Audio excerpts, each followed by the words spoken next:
მაშანიშვილის 7 წლის. სწავლობ პირველ საჯარო სკოლაში. ჩემი საყვარელი საქმიანობა არის ხატვა და კალათბურთი. უკვე 4 წელია დავდივარ კალათბურთის წრეზე. თავიდანვე მინდოდა რომ რთული სპორტი დავკავებულიყავი. კალათბურთი ყველაზე ძნელია, ომერზე ახტომა. ყველაზე მარტივია შოდან სროლა ჩემთვის. იმიტომ რომ ახლოს რომ მიხვიდე, ვერ ჩააგდებ. ეგ სხვანაირი ჩაგდება გამოვა. იმიტომ შევედი კალათბურთზე, რომ ძალიან მომწონდა LeBron James-ი. და მეთქი მეც არ გამიჭირდება თქო და შევედი და მართლა არ გამიჭირდა. რო გავიზდები მინდა გამოვიდე LeBron James-ი, უფრო ფიქრობ მაიკ ჯორდანს. ჩემ კარიერაში მაქვს 99 ბურთი ჩაგდებული. ერთი ბურთი ჩავაგდე განსაკუთრებულად ლამაზ. მინდოდა პასი მიმეცა ჩემ მეგობრისთვის და უცბად ფარში ჩავარდა ბურთი. საქართველოს ნაკრებში მინდა ვითამაშო 23 ნომრით. ჩემი საყვარელი გუნდი არის Lakers-ი. კალათბურთში ჩემი ძნელია დათო კვაჭაძე. მისი შვილი მარიამი ჩემი კლასელია და არის ის თამაში. ისე არაა ცუდი გოგონა. ჩემი სკოლა იმიტომ მიყვარს, რომ კითხულობ, კითხვა მიყვარს ძალიან, წიგნების და კიდე კარგი კლასელები მყავს და კარგი მასწავლებლები მომეწია. ჩემს კლასში ყველაზე მხიარულია ალექსანდრე თამაზაშვილი. ყველაზე ცელქია ილია მახაჭაძე. ყველაზე ჭკვიანია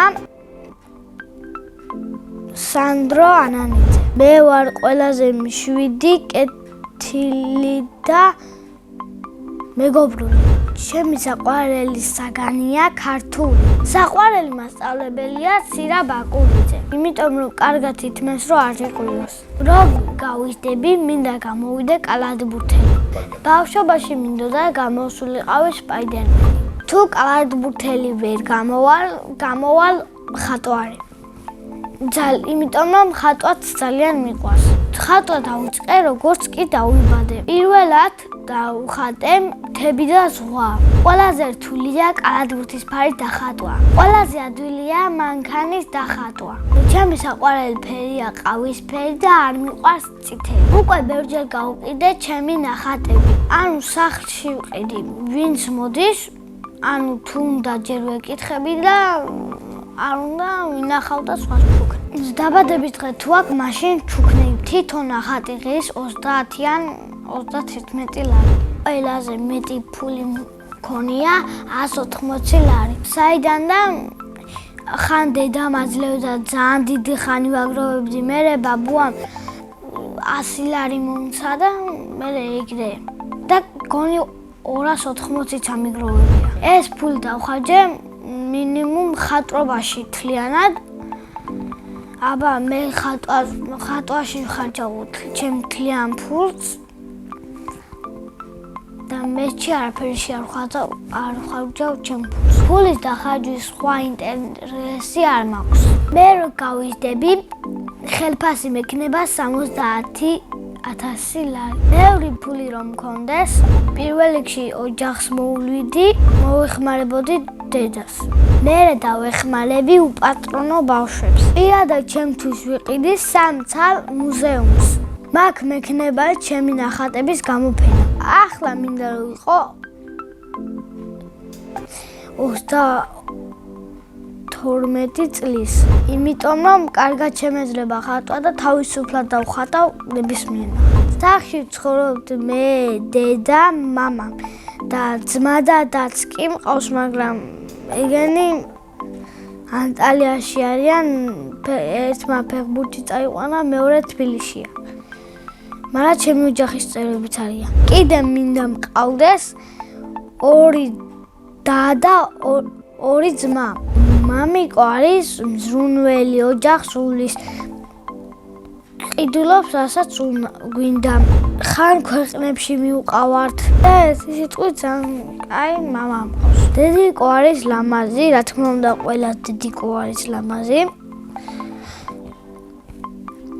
დედა ჩემიც იგივე. ყიდულობს ყველაფერს, რაც მინდა. არ მიყვირის და არ მაძლევს შენიშვნებს. ძალიან მიყვარს დედიკოს გაკეთებული პიცა. ჩემი ცოლი ყველაზე გემრიელად გააკეთებს საცივს. ცოლს რომ მოვიყვან, იქნები 22 წლის. შვილებს დავარქმევ ანას, ანდრიას, სანდროს. მიყვარს კითხვა და ჩემი საყვარელი წიგნია დედაენა. კითხვა იმიტოა საჭირო, რომ ჭკვიანი იყო და უფრო მეტ ამბავს გაიგებ წიგნში. მე ვაპირებ წავიკითხო 1000 წიგნი. დამჭა წასაკითხი 997. წინა მონაწილემ დამიტოვა ასეთი შეკითხვა. რომელი სუპერძალა მინდა რომ მქონდეს? მე მინდა რომ მქონდეს სპაიდერმენის სუპერძალა. შემდეგ მონაწილეს ვუტოვებ ასეთ შეკითხვას. რა არის მისი ოცნების საჩუქარი? მაგალითად, ჩემი ოცნების საჩუქარია PlayStation 5. ბედნიერება არის სოფელში რომ მივდივარ, დეიდაშვილებს ვნახულობ, დეიდებს და კიდე კარგი ოჯახი რომ მყავს. მე ვარ ბედნიერი ადამიანი.